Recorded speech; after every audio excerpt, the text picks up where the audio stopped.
Aux États-Unis, la grande marche pour le droit à l'avortement. Des centaines de milliers de femmes dans les rues de Washington. L'avortement est un des thèmes de la campagne présidentielle. La NPE fait sa pub à partir d'aujourd'hui dans les médias. L'Agence nationale pour l'emploi cherche à modifier son image et à résoudre ce paradoxe. Un grand nombre d'emplois ne trouvent pas preneur. Journée de la déportation, un indispensable devoir de mémoire avec la participation d'adolescents aux cérémonies, des adolescents qui se sont rendus dans le camp d'Auschwitz.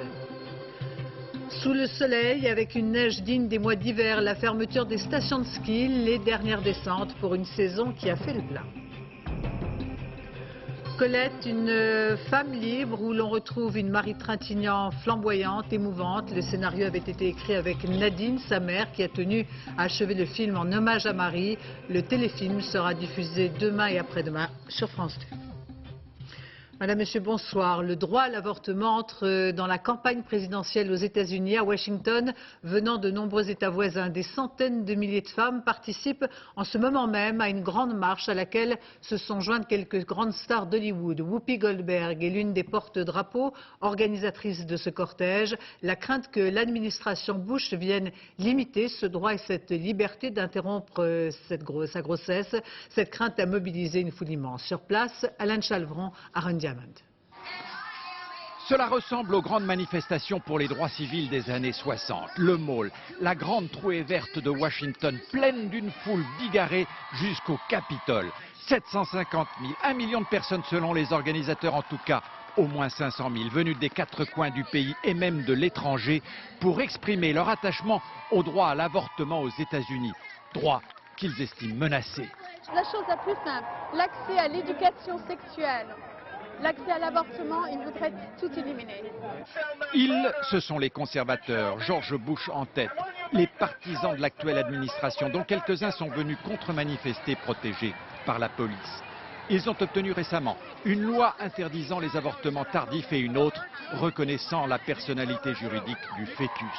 Rien d'étonnant dès lors que cette manifestation ait pris un tour politique anti-Bush à 6 mois des élections. Les États-Unis, c'est ici. Aujourd'hui, l'Amérique de George Bush, c'est passé. Ce type est une honte, il doit partir. Et n'importe qui sera mieux que Bush.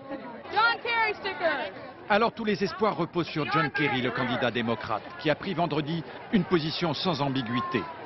Je crois que nous sommes tous d'accord. L'avortement doit rester exceptionnel, mais il doit être sans risque et légal.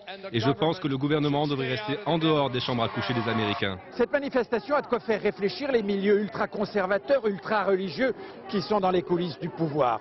Il y a bien une autre Amérique qui ne s'était pas exprimée avec cette force depuis longtemps. En Irak, ce sont désormais les terminaux pétroliers qui sont la cible des attaques terroristes, rappelant les méthodes d'Al-Qaïda. À Bassora, hier soir, des attentats suicides utilisant des embarcations remplies d'explosifs ont été déjoués de justesse. Ces attaques contre les intérêts économiques vitaux sont une nouvelle arme contre la coalition. Christelle Bertrand, Sylvain Dauba. Les terminaux pétroliers, voilà la nouvelle cible des attaques suicides. Ces images datent de l'année dernière. Elles montrent une patrouille militaire au sud de l'Irak. Hier à Bassora, les kamikazes ont visé ce type d'installation. Ils ont tenté de s'approcher des pétroliers à l'aide d'embarcations pleines d'explosifs. Ce genre d'attentat inédit est lourd de sens. Donc il y a si vous voulez, une double symbolique. À la fois faire un choc psychologique en montrant que rien n'est inaccessible finalement aux terroristes, et de l'autre côté, s'attaquer à la reconstruction irakienne par le biais bien sûr, en touchant les intérêts les plus directs, c'est-à-dire le pétrole et l'acheminement du pétrole. Des attaques simultanées sur plusieurs terminaux. Des auteurs manifestement bien équipés et bien renseignés. Aucune revendication, mais des méthodes qui pourraient ressembler à celles d'Al-Qaïda. Les auteurs visaient un lieu stratégique. 35% du pétrole qui approvisionne l'Occident passe par cette région. Ces 3 dernières semaines, 1 650 000 barils étaient exportés tous les jours. Même si les attaques d'hier ont échoué, elles ont quand même stoppé l'activité. Les exportations ont été interrompues hier après les attaques terroristes, mais nous espérons avoir tout réparé demain. Preuve de l'escalade dans une région longtemps épargnée par les attentats, cette image qui montre 4 hommes arrêtés en possession de plusieurs tonnes d'explosifs. En Irak, où la situation est plus difficile chaque jour, des roquettes sont tombées sur Mossoul, dans le nord du pays, tuant 7 Irakiens. À Bagdad, une bombe a explosé au passage d'un convoi militaire, tuant un soldat américain. Et un autre véhicule de l'armée américaine a été détruit par une mine dans les faubourgs de Fallujah, ville symbole de la résistance sunnite. Dans l'actualité de ce dimanche, la rénovation des quartiers sensibles, une priorité, améliorer le cadre de vie des cités. En Seine-et-Marne ont été démolis 2 bars datant du début des années 60. Les 2 bâtiments truffés d'explosifs se sont écroulés comme des châteaux de cartes. Même si les familles ont été relogées dans de meilleures conditions, il y avait de l'émotion et presque de la nostalgie à voir s'effondrer en quelques secondes un morceau de vie. Gaël Chauvin, Thierry Breton.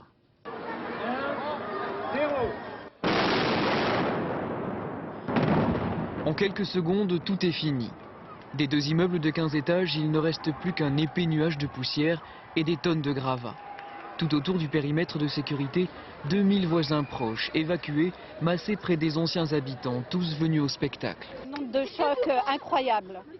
Vous avez votre cœur qui bat et 3 minutes déjà avant le compte à rebours, c'est pas possible, ça va pas tomber, ça va pas disparaître. Et là, ça fait un grand vide. Un peu plus tôt ce matin, Kader était venu voir une dernière fois le bâtiment des Acacias. Il y a vécu 20 ans, alors aujourd'hui, c'est plus qu'un immeuble qui part en fumée. Moi, j'habitais au 2e étage avec mes parents. Et mon frangin, il habitait au 3e et ma frangine, elle habitait au 4e, quoi. Et bon, j'ai grandi ici, donc j'avais mes amis ici. Tout, je veux dire, c'est... Ça fait mal au cœur? Ouais, bien sûr que ça fait mal au cœur. C'est pour cela que je suis venu pour me ressourcer un petit peu et bon, me rincer les yeux bien comme il faut et repartir. Parce que j'ai pas envie de le voir tomber, quoi, au fait. Baïja et son ancienne voisine, elles, se sont contentées d'observer de loin en se rappelant les 30 années passées dans cet immeuble. Et si aujourd'hui la nostalgie l'emporte, les problèmes d'insalubrité sont encore présents dans les esprits. Et dans les derniers temps où on vivait, il y avait une canalisation qui était explosée. L'eau coulait, on risquait de prendre une douche à tout moment quand on sortait dans le hall. Mais c'était quand même, c'était un autre bâtiment, j'ai jamais eu peur. Les 200 familles qui vivaient encore dans l'immeuble ont été relogées dans le quartier. Il leur faut attendre 2011 pour qu'à la place des ruines s'élèvent des immeubles à taille humaine, 2 étages au lieu de 15 et plus de problèmes de plomberie. La NPE fait sa pub. À partir d'aujourd'hui, l'Agence nationale pour l'emploi lance une campagne dans les grands médias, une façon de redorer une image brouillée ces dernières années. Quand on voit le nombre d'offres d'emploi qui n'obtiennent pas de candidats, c'est le système qu'il faut repenser. On s'oriente vers la fin du monopole. Séverine Lebrun. Lucienne cherche une aide familiale à domicile. Juliette, aide familiale, cherche un emploi. Et ça, c'est un vrai casse-tête. Alors la NPE fait sa pub pour améliorer son efficacité. Réunir les personnes qui doivent se rencontrer. ANPE, l'Agence nationale pour l'emploi. Quand elle est créée en 1967, la NPE, c'est une révolution. À l'époque, il y a à peine 200 000 chômeurs. L'agence va leur retrouver du travail. Il est certain que s'il y a un certain nombre de demandes d'emploi, il y a aussi beaucoup d'offres d'emploi qui ne sont pas satisfaites et qu'il y a un problème d'ajustement entre l'offre et la demande d'emploi. Ce sera le rôle de l'Agence nationale pour l'emploi. Près de 40 ans plus tard, on n'a toujours pas résolu l'équation. De chocs pétroliers, plusieurs crises économiques, il y a plus de 2,5 millions de chômeurs. Pourtant, chaque année, près de 300 000 patrons ne peuvent pas embaucher car on ne leur trouve pas le bon candidat. Au niveau de la NPE, même en y allant tous les 2 jours, je pouvais attendre des mois avant d'avoir des propositions. Du coup, les agences d'intérim et les cabinets de recrutement se font leur place sur le marché. La NPE ne gère que 40% des offres d'emploi. Faire un recrutement en 8 jours par la NPE, c'est pas possible. Dans notre métier, en tout cas, c'est pas possible. Le faire avec l'intérim, c'est possible en 24 heures. Changement de logo, changement d'image. Aujourd'hui, la NPE veut être une entreprise performante. Elle réclame même la fin de son monopole pour faire ses preuves dans un secteur concurrentiel. Car le gouvernement étudie une réforme du système. Au Royaume-Uni, elle a déjà eu lieu. Ici, chaque agent gère au maximum 50 dossiers et le demandeur d'emploi a toujours affaire au même interlocuteur. Un suivi personnalisé qui semble faire ses preuves. L'avenir d'Aventis sera scellé dans les heures qui viennent. Un long feuilleton financier qui pourrait déboucher demain sur la création d'un grand groupe pharmaceutique français. Dans la balance, une fusion Aventis-Sanofi, à moins qu'un nouveau partenaire, Novartis, ne vienne changer la donne. Ce dimanche, journée nationale de la déportation, le travail de mémoire se fait à destination des jeunes. Des lycéens de Colombes, en région parisienne, ont participé ce matin aux cérémonies. Ces jeunes ont effectué récemment un voyage de la mémoire dans l'ancien camp d'extermination d'Auschwitz. Hélène Hugues, Marie Laborie. Ni contraint, ni forcé. Thomas a 19 ans et s'il porte le drapeau à la mémoire des déportés d'Auschwitz, c'est bien parce qu'il l'a voulu. Sa visite des camps d'extermination de Pologne l'a profondément touché. J'ai pas pu finir la visite du camp à cause de cette horreur. Qu'est-ce qui t'a le plus choqué? Les valises, les poupées et des tas de cendres. Bouleversé, comme tous ses camarades de lycée, une trentaine au total, partis une semaine en voyage à l'automne dernier avec leur professeur d'histoire. C'est avec la gorge serrée et le cœur lourd que nous avons peu à peu vu l'horreur de ces camps. Treblinka, Birkenau, Auschwitz. Des lieux jusqu'ici simplement inscrits dans leur manuel scolaire, désormais gravés dans leurs esprits. Ça nous apprend à réfléchir sur ce qui s'est passé sur les camps, mais aussi sur nous-mêmes. On se dit que voilà, les hommes sont capables de faire ça et on se demande nous aussi qu'est-ce qu'on est capable de faire. Symboliquement, les lycéens de retour d'Auschwitz reçoivent un diplôme. Les voilà autorisés à témoigner de cette tragédie, mais surtout invités à en tirer les leçons. Ça m'a permis de me dire qu'aujourd'hui, les personnes qui sont antisémites ou qui se permettent de dire des propos racistes, c'est inconcevable. C'est pour ça que mon regard a vraiment changé. Pour les déportés, leurs enfants, ce type de voyage doit empêcher que l'histoire ne se répète. Les jeunes sauront ce qui s'est passé, s'il y avait un conflit. Et pour moi, c'est un devoir de mémoire. Un devoir de mémoire qu'il faudra transmettre sans relâche, de génération en génération.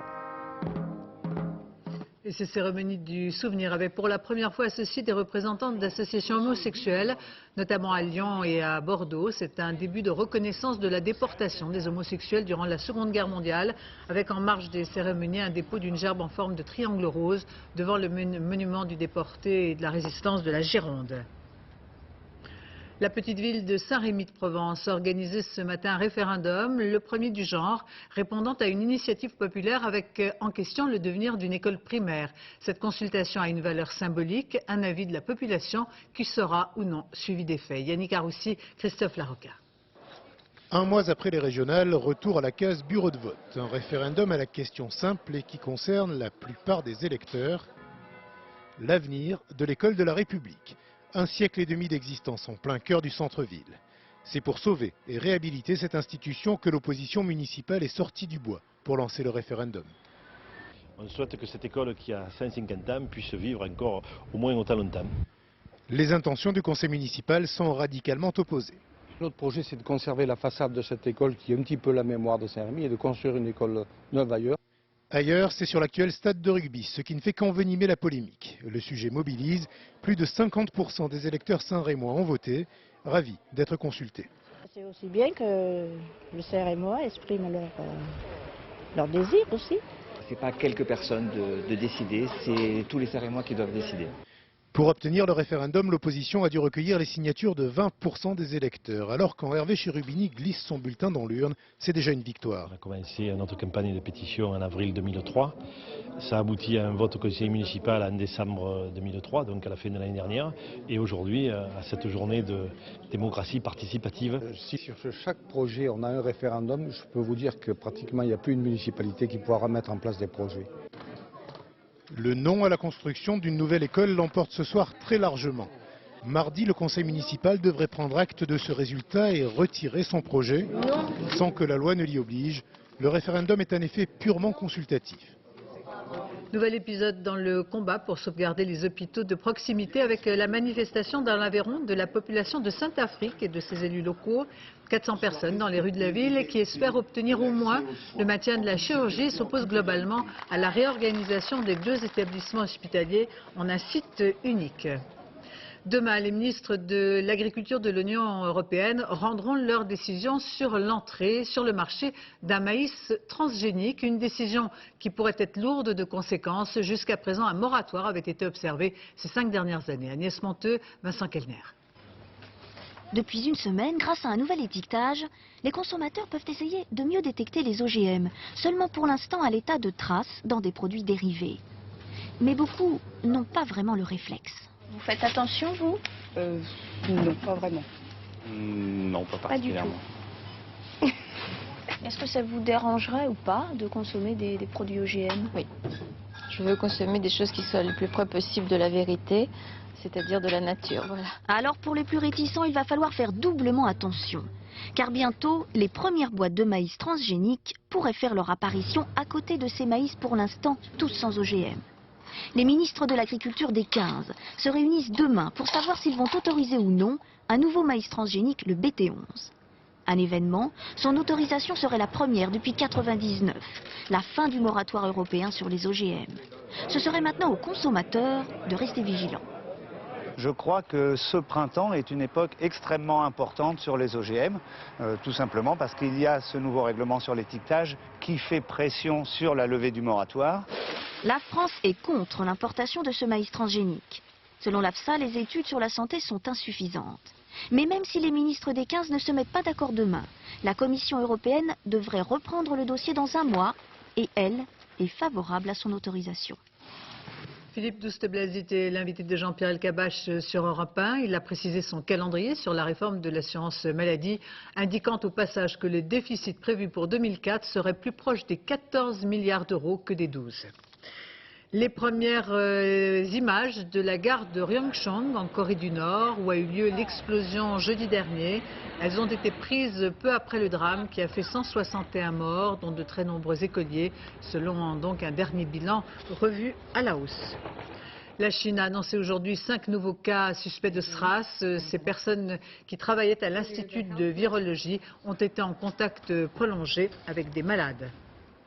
Parmi les pays qui vont entrer dans l'Union européenne le 1er mai prochain, l'Estonie détient un triste record, celui des malades du sida. Ce pays d'à peine 1,5 million d'habitants compte près de 4000 séropositifs. Reportage à Narva, Dominique Derda, Irina Golvoka.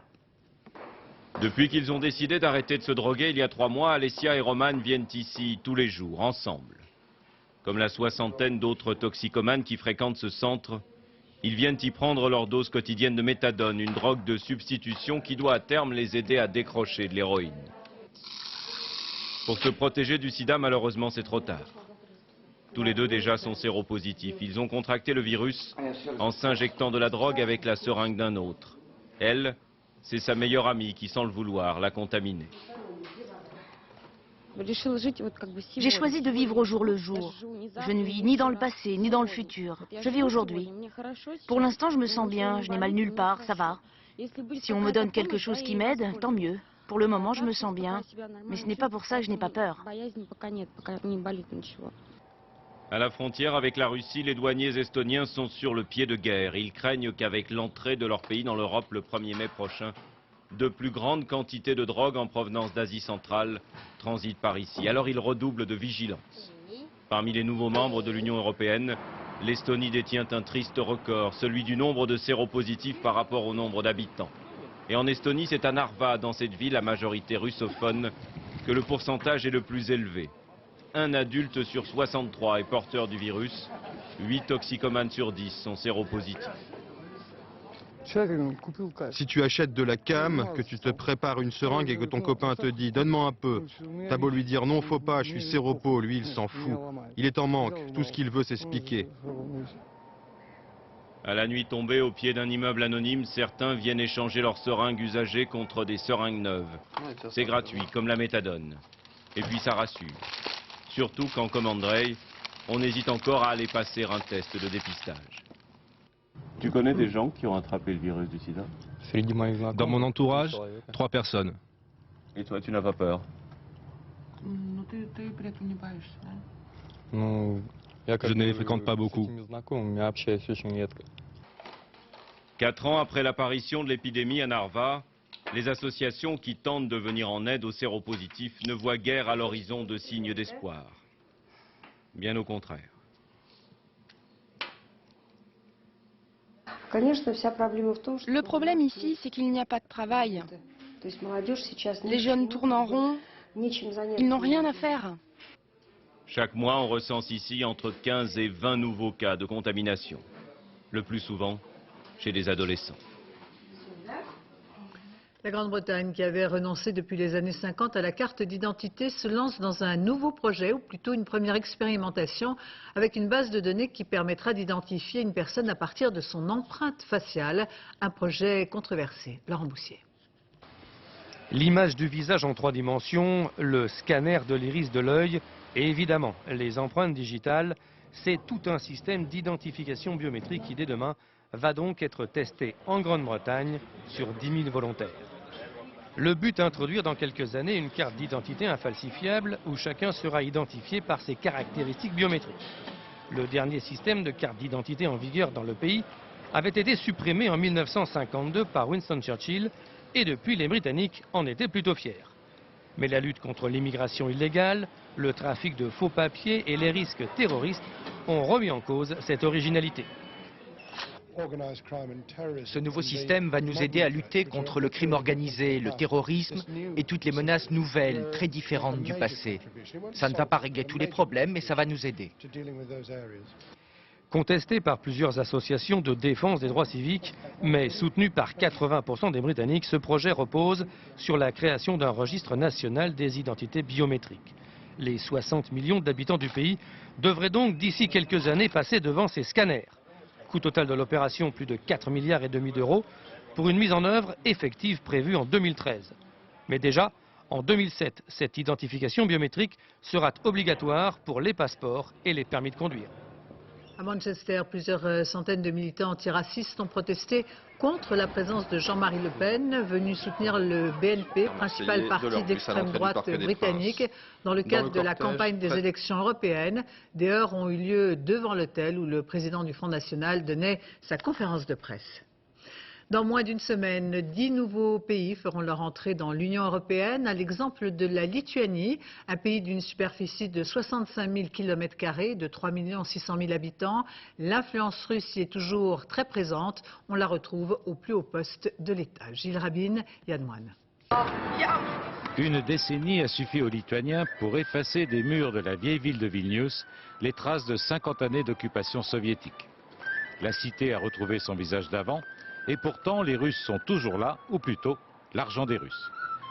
Dernier scandale en date, ils ont réussi à racheter à travers des sociétés écrans un des palais de la vieille ville. C'est du business russe typique. Ils essaient de s'infiltrer partout et d'abord dans le domaine énergétique. L'an dernier, les Russes avaient même réussi à faire élire à la présidence de la Petite République un homme à eux, Rolandas Paksas, qui nie bien sûr être l'homme de Moscou, mais qui vient d'être destitué. Du jamais vu. Je ne trouve aucune preuve, seulement de mythes qu'on a créés spécialement peut-être pour cacher le réseau de corruption. La corruption justement, mais aussi les services secrets, ce sont les nouvelles armes de la Russie aujourd'hui en Lituanie. Ils veulent renforcer leur poids dans l'économie et via l'économie, gagner de l'influence politique. À travers la Lituanie, pays charnière entre l'Est et l'Ouest, en réalité c'est l'Union européenne que vise la Russie.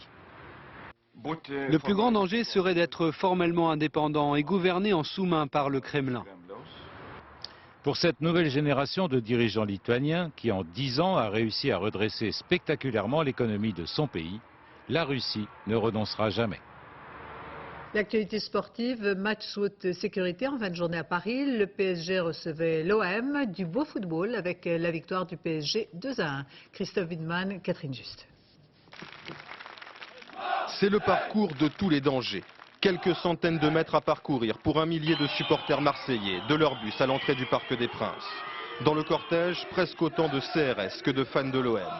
L'objectif des forces de l'ordre, éviter tout contact avec le camp adverse. Avant le match, les inévitables provocations n'ont pas dégénéré. Il faut dire que le dispositif de sécurité est impressionnant, presque surréaliste. Un quartier bouclé depuis le matin, 1500 policiers et gendarmes déployés, 3 fois plus que pour une rencontre normale. Et malgré tout cela, c'est le brouillard avant le coup d'envoi. Les multiples fouilles n'ont pas permis de détecter ces fumigènes, strictement interdits. Avec un peu de retard, la partie commence et c'est Paris qui impose son jeu. 11e minute, ouverture de Sorine pour Paoletta. Le buteur portugais semble isolé, mais il lui suffit d'un coup de patte, un lob magique et le PSG mène 1-0. Juste avant la pause, nouvelle offensive parisienne, duel Barthez-Liuboya et l'arrêt réflexe du gardien marseillais qui sauve son équipe. Mais le sursis est de courte durée. En deuxième période, Paoletta réussit le doublé. Et ce but de Batles dans les arrêts de jeu ne change rien.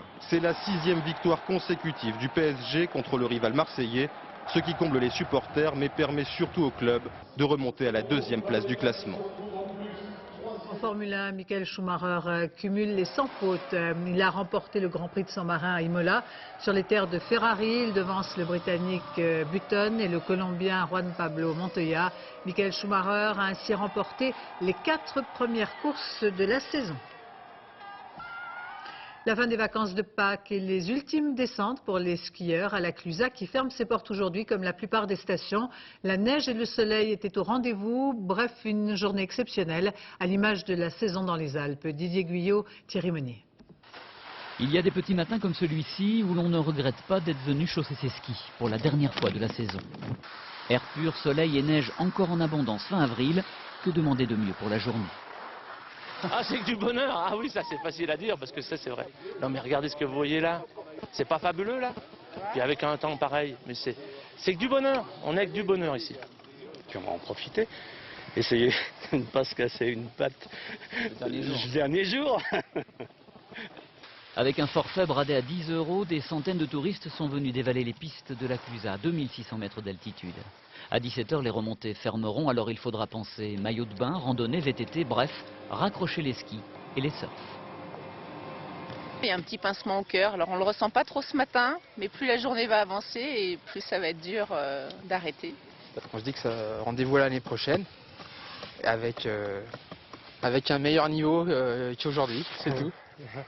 Les stations de sport d'hiver peuvent en tout cas se frotter les mains. Gâtées par la météo et l'enneigement, la saison a été excellente. On est dans le plaisir, on est dans la détente, on est dans les vacances et on se dit, bah, tiens, c'est encore une année qui part.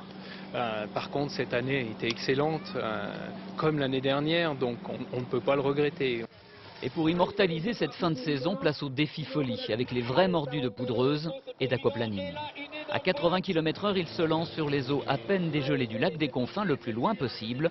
Record à battre, 145 mètres. Plus fort que le parachutisme et le saut à l'élastique réunis, voici le base jump, un sport extrême que pratique une tribu d'initiés. Dans le Vercors, à Rontanzit, Chloé Lecomte.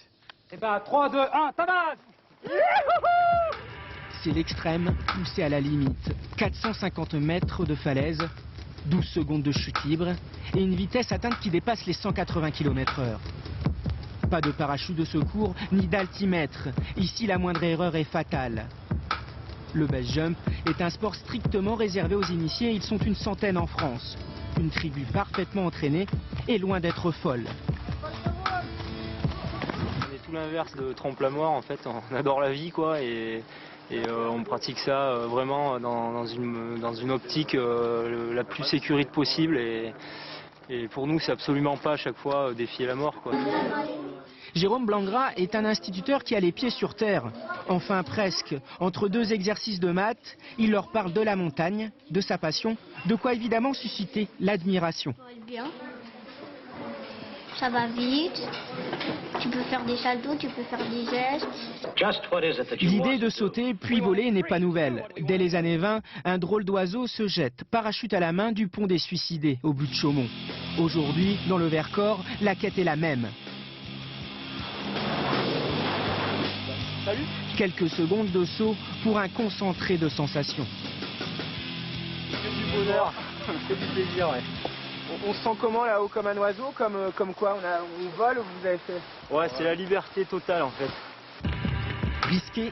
Oui. Dangereux? Oui. Aucune assurance. Alors ne cherchez pas d'école française ou de fédération. En France, la pratique est tout juste tolérée. Chaque saut est évidemment superbe à regarder, mais de là à vouloir essayer, il faut bien se préparer, bien s'entraîner avant de se lancer. L'Afrique du Sud célébrera cette semaine les 10 ans de la fin de l'apartheid, l'occasion de retourner dans les anciens townships, ces quartiers réservés aux Noirs.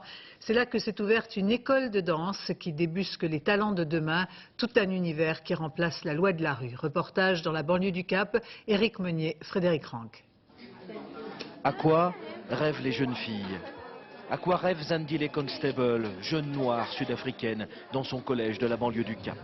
Une école, des quartiers déshérités, ces anciennes townships jadis réservées aux Noirs et aux Métis où la violence et la drogue ne sont jamais très loin. Zandile, orpheline et pauvre, rêve de se forger un destin. Zandile rêve de devenir une étoile.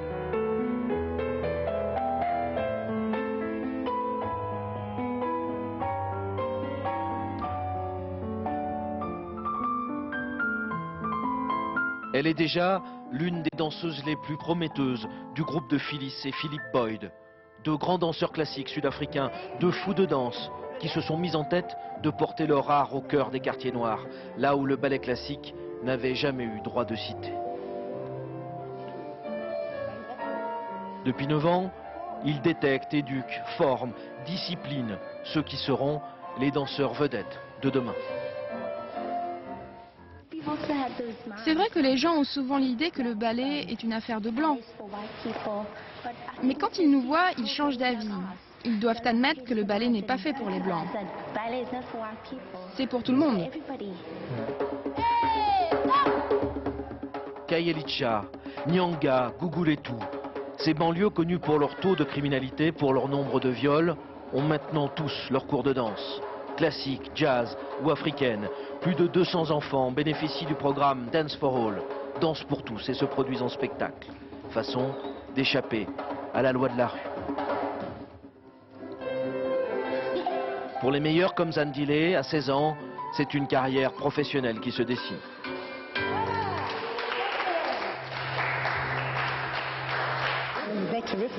Ils sont incroyables. Ils me surprennent tous les jours. Moi, en tant que Sud-Africain blanc, j'étais privilégié. On m'a emmené à des cours de danse. Mais pour eux, pas de terrain de jeu, pas de piscine, des écoles bondées. Il n'y avait pas tant de choses à faire pour ces enfants. Et c'est pourquoi cette société sud-africaine est si violente. Pour nos élèves, la danse crée une discipline et leur donne un espoir pour le futur. Cette violence urbaine, Zandile la retrouve dès qu'elle ôte ses pointes. Sa grand-mère qui l'élève n'a jamais eu la chance d'aller la voir en représentation, pas les moyens d'acheter un billet d'entrée. Mais elle sait ce que la danse a apporté à sa petite fille. Si je ne dansais pas, c'est sûr que je ferais des bêtises, comme rejoindre un gang de filles. Alors c'est sûr, ça m'aide beaucoup. À quoi rêvent les jeunes filles? À Guguletu, certaines sans doute, d'attaquer une banque. Zandile, elle, rêve de danser un jour Gisèle ou le lac des Cygnes.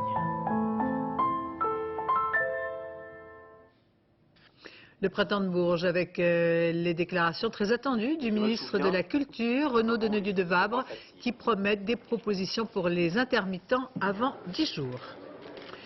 L'écrivain et cinéaste José Giovanni s'est éteint hier à l'âge de 80 ans, un parcours et une personnalité hors du commun. José Giovanni a vécu 2 vies, la première comme détenu, la seconde comme scénariste et réalisateur.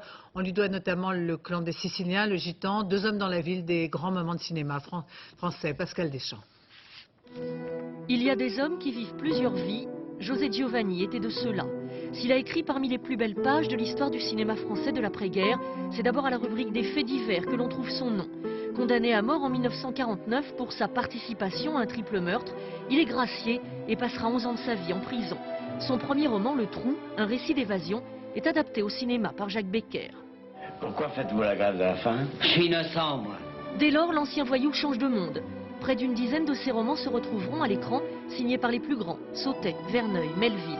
Des histoires de durs, de grandes gueules qu'incarneront des stars, Ventura, Belmondo, Gabin et Delon, qu'il mettra lui-même en scène dans son plaidoyer contre la peine de mort, 2 hommes dans la ville. Est-ce que vous attendez que je retombe? Ça vous ferait plaisir de venir vous pavaner devant moi en tôle. Mais rassurez-vous, je ne vous donnerai pas ce plaisir. Ni à vous, ni à Guatreau. Maintenant, je vous préviens. Le premier qui vient me faire chier à me poser des questions, je lui casse la tête. Mais le dur gardera toute sa vie au cœur une blessure, son père, auquel il consacrera son dernier film. À sa mère et à sa sœur. Ce père avec lequel il était fâché et qui fit tout pour le faire gracier en 49, sans jamais le lui dire. J'ai fini par comprendre que j'avais méprisé un homme magnifique. Je l'ai manqué. Remarquez, il parlait pas non plus, il prononçait pas de mots d'amour non plus, il n'a pas aidé non plus. Enfin, j'aurais pu quand même prononcer des phrases que je prononce aujourd'hui quand j'y pense intérieurement et qu'à l'époque, en face de lui, j'ai pas pu. Intérieurement, j'aurais voulu lui dire simplement que je l'aimais, que j'avais jamais aimé que lui.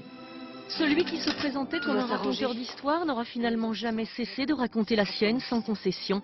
Son œuvre n'en a aujourd'hui que plus de valeur. Colette, une femme libre, sera diffusée demain et après-demain sur France 2. Marie Trintignant y incarne avec énormément de talent et de justesse une Colette lumineuse sous la direction de sa mère Nadine. Elles avaient écrit ensemble le scénario. Nadine Trintignant a tenu à monter le film en mémoire de Marie. Geneviève Moll et Rémi Poissonnier. Marie Trintignant ressemblait tellement à Colette. Rien n'arrêtait l'écrivain lorsqu'elle était amoureuse. La voici à Verdun, en pleine bataille, pour rejoindre l'homme qu'elle aime, Henri de Jouvenel, son second mari. T'en fais pas, je vais t'aider, ça va aller. Elle affronte tout, au mépris du danger et de la souffrance. À quel point elle a poussé sa vie vers une douleur pour pouvoir écrire, parce que c'était cette douleur qui était un moteur pour elle. Ou alors à quel point elle s'est servie de sa vie et de ses douleurs pour pouvoir écrire. Tout ça, c'est intéressant quand on travaille sur un écrivain. Nadine et Marie ont réécrit l'histoire de Colette ensemble. Et ensemble, elles ont insisté sur la liberté d'une femme qui, au début du XXe siècle, a affronté tous les tabous. Ainsi, c'est pour le fils de son mari qu'elle développe une nouvelle passion. Je pense qu'elle a connu une forme d'amour parfait dans ses amours clandestines d'abord et ouvertes aux yeux des gens après, avec Bertrand de Jouvenel, avec le fils d'Henri. Toute cette patte de la vie, ses élans, ses ruptures, ses drames, Colette les a magnifiés dans ses livres, dans ses articles, et jusque dans les pièces qu'elle a jouées. C'est quelqu'un qui n'a pas peur de la vie, qui n'a pas peur de repartir à zéro et qui n'a pas d'appréhension avec la vie. Bon, en même temps, elle a... oui, c'est une autre époque. Une autre époque, certes, mais la passion ne sait pas le temps. Je t'aime, et tant pis si je dois en souffrir. Tant pis si je dois en mourir.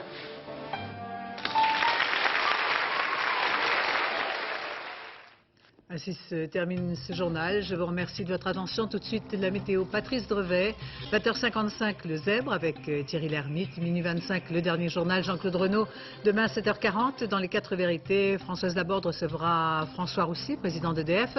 13h, Daniel Bilalian. 20h, David Pujadas. Et dans Mots croisés, l'Europe avec ou sans de la Turquie. François Bayrou invité Pascal Lamy. Et pour ou contre le mariage homosexuel, l'émission d'Arlette Chabot. Excellente fin de soirée sur France 2.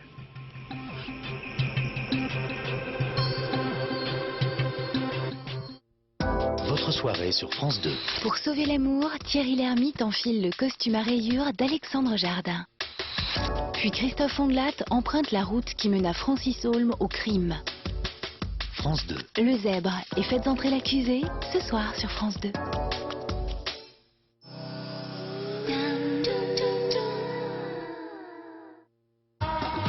Bougez comme vous n'avez jamais bougé.